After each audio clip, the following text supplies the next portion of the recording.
Bait Entertainment.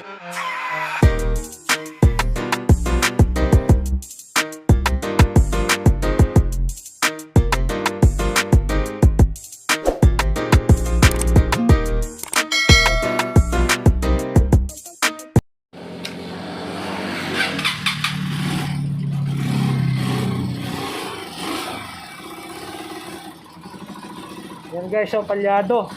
Palyado niya.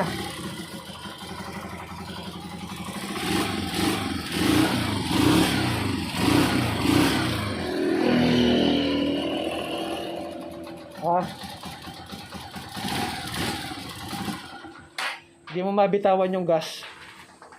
Namamatay. Tapos kapag ginagas mo naman siya, ayan, namamadya naman. Ayan, so troubleshoot natin to. Tingnan natin kung ano yung diferensya nito.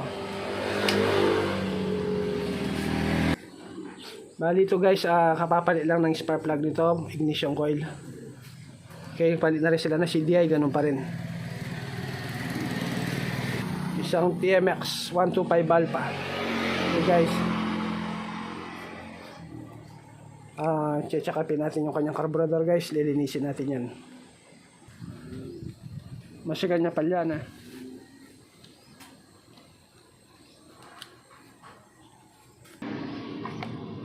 Guys.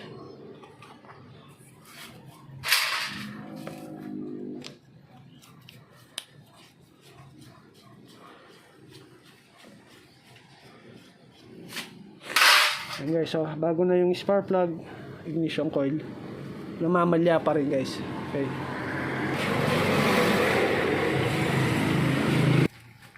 Ayan guys, yan. Pakarami na. Ayan. Okay guys, ayan.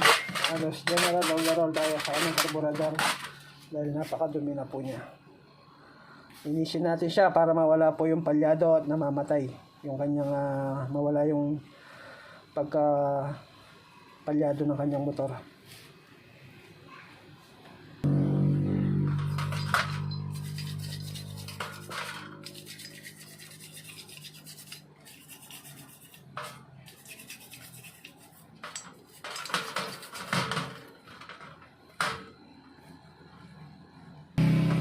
Yes, napakarumi.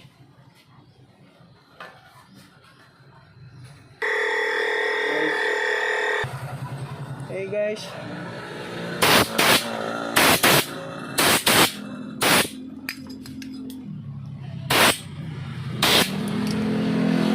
Okay guys, linagay ko na po. Yan, ininis ko na rin yung kanyang air cleaner dito sa kanyang carburetor. Okay, yung kanyang carburetor, lininis na rin natin siya. Ayan, para malaman natin kung mawawala na yung palyado ng kanyang motor guys. Okay, nalagay ko lang yung kanyang mga tornilyo. Yan, may vlog na po tayo niyang sa paglinis ng carburetor. Meron na po tayong video dyan. Okay guys, yan, halos nalagay na po natin. Subukan na po natin siya.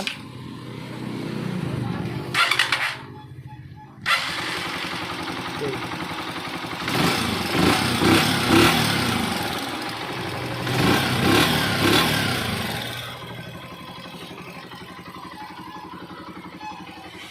Yan guys, tanggal po yung pagkapalya niya. Yan, kanina hindi mo mabitawan yung gas. Kapag ginagas mo naman, namamalya siya. Tapos pag binitawan mo yung silinyador, namamatay.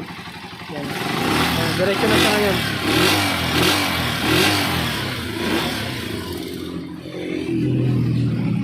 Yan guys, tayin ko ulit. Start natin. Yan. Okay, yan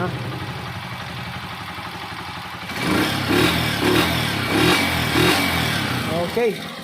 Hanggang dito na lamang po. Dito ko natatapusin yung ating video. Ganyan lang po yung gagawin nyo kapag namamalya. Malakas naman yung power. Lahat pinalitan na pero palyado pa rin, namamatay. Yan, punta po kayo sa kanyang carburetor. Kung di po nasalinan ng tubig yan, marumi na po yung mga jetting sa loob guys. Okay. Sama nyo na rin po yung kanyang air cleaner. Okay. Hanggang dito na lamang guys. Bye bye.